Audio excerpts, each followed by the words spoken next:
Welcome to Movies We Love Recapped.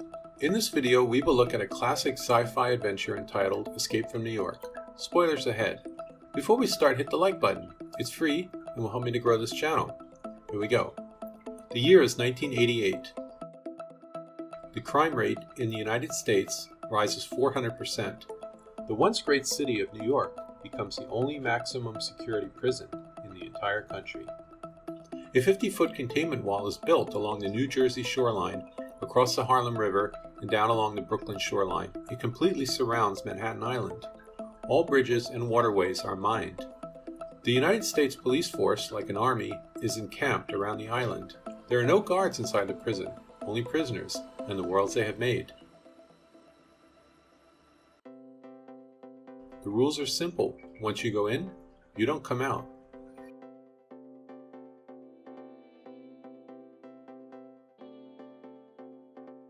Sometimes, prisoners have to learn this the hard way.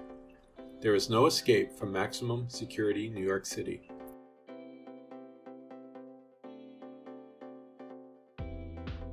Here we see Liberty Island, the main headquarters for the United States Police Force.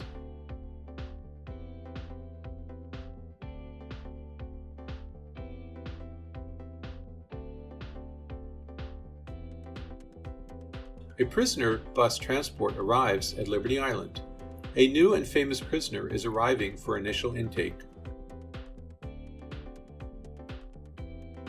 The one-eyed famous Special Forces soldier turned armed robber named Snake Plisskin. Traveling to a three-way summit between the United States, the Soviet Union, and China, Air Force One, the plane of the President of the United States, is hijacked by a member of a revolutionary organization. A woman impersonating a stewardess kills the pilots and takes control of the plane. She plans to crash the plane in a suicide mission into a Manhattan skyscraper. However, the president will be safely sealed in an escape pod. The hijacked plane careens toward Manhattan Island. It impacts a skyscraper. The president's escape pod is ejected to the prison streets below. The crash is witnessed in the police control center. Hawk assembles a platoon of soldiers and they travel to the crash site in a fleet of helicopters.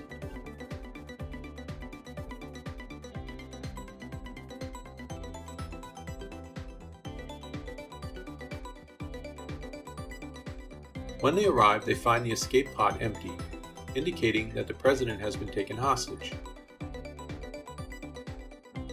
An emissary of the inmates named Romero appears and tells Hawk and the soldiers that they have the president, and if they do not leave the island in 30 seconds, the president will be killed. Romero offers them one of the president's severed fingers as evidence. With no other choice, Hawk orders his men to return to the helicopters, and they fly back to Liberty Island. In his office, Hawk offers a deal to the newly arrived ex-Special Forces prisoner. If Snake rescues the president and retrieves a cassette tape that contains important information on nuclear fusion, Hawk will give him a full pardon. However, Snake Plisskin must complete his mission before the international summit that the president was due to attend, which begins in 24 hours. After Snake Plisskin reluctantly agrees to the rescue plan, Hawk secretly has him injected with microscopic explosives that will blow open his carotid arteries in 24 hours. The explosives cannot be defused until within 15 minutes before they go off, as a way of ensuring that Snake does not abandon his mission and escape, nor find another way to remove them. If he returns with the president and the tape in time for the summit, Hawk will save him by having the charges in his neck neutralized with X-rays. A furious Snake roughly promises to kill Hawk when he returns. Snake is sent into Manhattan in a silent Gullfire glider.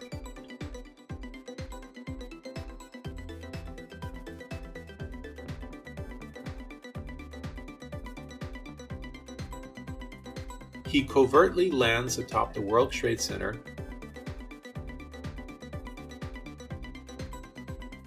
and must make his way down to the street. Once down on the garbage-strewn mean streets of New York City, Snake has to quickly locate the president, time is short. He also must constantly watch his back. It's dark, desolate, and scary. Snake locates the plane wreckage, but the president is nowhere to be seen. Snake tracks the president's life monitor bracelet signal to the basement of an abandoned theater. He enters following the signal. There is a bizarre vaudeville show being performed on the stage. Vagabond patrons sit in the audience. One notices Snake.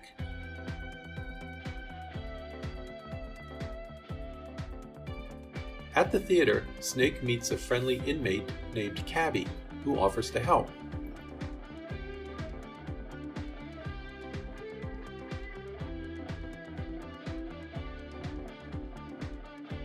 Snake searches slowly through the seedy underground theater. It is filled with low-life criminals. Following the beeps of the president's life tracker, one group tries to rob him. They quickly learn they picked the wrong victim.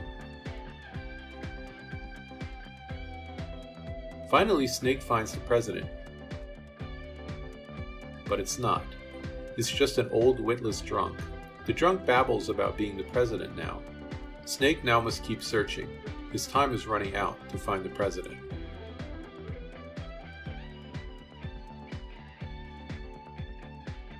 He locates the president's abandoned pod and now must come up with a plan. He sits contemplating. Suddenly, there is movement in the shadows. A man dressed in rags skulks around the street. His call is answered, and more begin to emerge. Some come out of manhole covers. More and more appear. Snake first seeks refuge in an abandoned diner.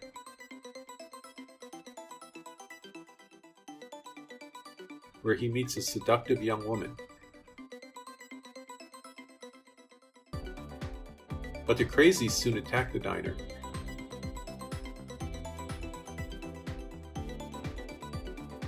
And Snake is forced to run, leaving the nameless woman to her fate. Soon they are swarming all over. Snake is in trouble. He runs for his life. The crazies are close behind. He's trapped, until he shoots holes in the plaster walls and creates an escape door. He finally makes it out onto the street again. The crazies are in quick pursuit. After a chase down a back alley, Cabby shows up in his taxi and rescues Snake. Cabby has a plan to deal with the crazies. Lighting a Molotov cocktail, he throws it at the crazies, stopping them in their tracks. Snake demands Cabby tell him where the president is being held. Cabby tells him that Brain, a savvy and well-educated inmate, knows. Cabby takes Snake to the New York Public Library, where Brain lives, a place he's turned into a veritable fortress. Brain's girlfriend Maggie opens the door.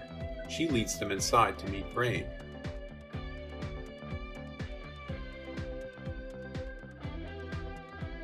It is here that Snake identifies Brain as a former accomplice. Forced at gunpoint, Brain tells Snake that a powerful gang leader, the self-proclaimed Duke of New York, and the leader of the Gypsies, the largest and most powerful gang in the city, has the president. The Duke plans to lead a mass escape across the mined and heavily guarded 69th Street Bridge, using the president as a human shield and a hostage.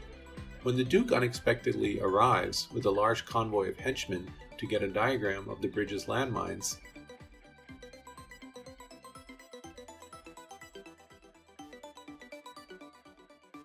Snake forces Brain and his girlfriend Maggie to lead him back to the Duke's compound. Snake steals a car from the Duke's convoy and drives with Maggie and Brain toward the president's holding place. On the way, they must drive through the turf of a ruthless gang called the Skulls. The Skulls storm the car and they barely escape with their lives.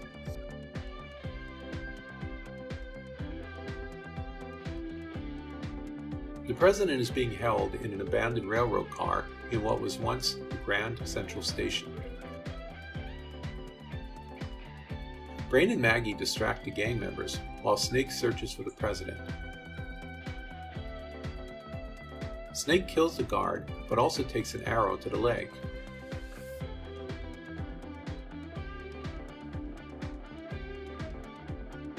He is limping, but begins the escape.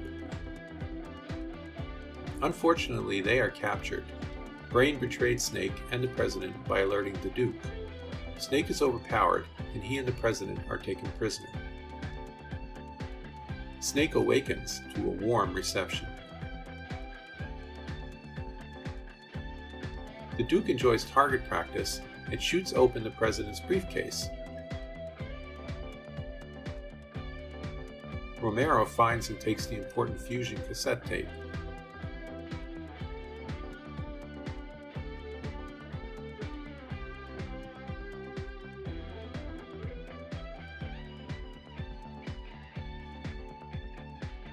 The next day he is led into a fighting ring.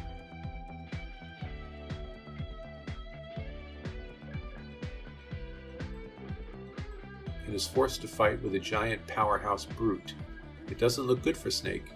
He's definitely in trouble.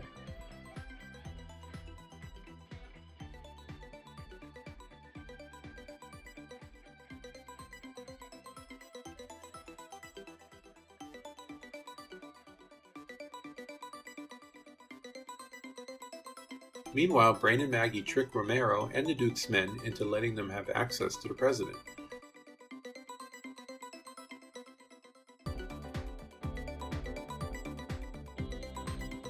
After killing Romero and the guards, they free the president and flee, hoping to escape with the president.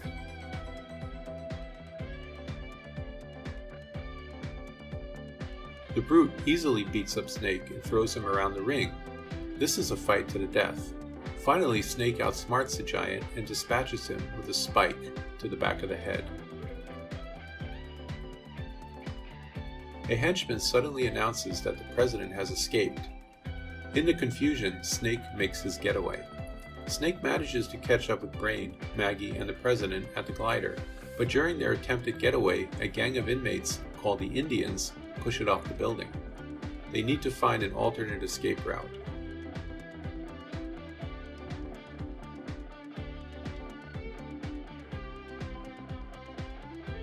Snake and the others soon find Cabby, and Snake takes the wheel of his cab. The Duke and his gang are in hot pursuit. When Cabby reveals that he has the nuclear fusion tape, the president demands it, but Snake takes it for insurance. They speed off, heading for the bridge.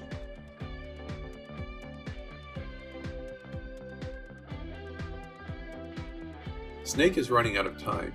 He needs to get the president back before the clock runs out. Snake and the others speed over the bridge in the cab, dodging derelict cars and landmines. The Duke in his Cadillac feverishly chases them. He needs to catch them before they reach the end of the bridge. The cab hits a landmine and is blown in 2 pieces. Everyone is okay except for Cabby, who dies in the blast. They continue across the bridge on foot. Suddenly, Brain steps on a mine and is also killed. Maggie refuses to leave him and stays behind to try and stop the Duke. She fires at the Duke's car and he crashes into her. She dies in the accident.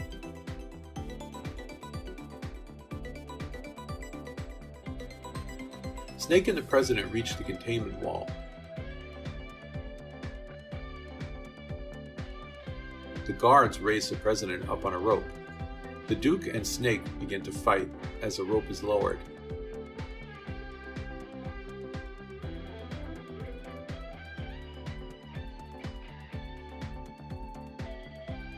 As Snake tries to go up the wall, the winch suddenly stops. It's the president.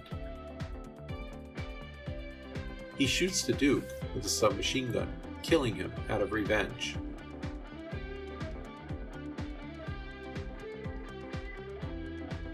Snake is then lifted to safety. The mini explosives implanted in his neck are deactivated with seconds to spare.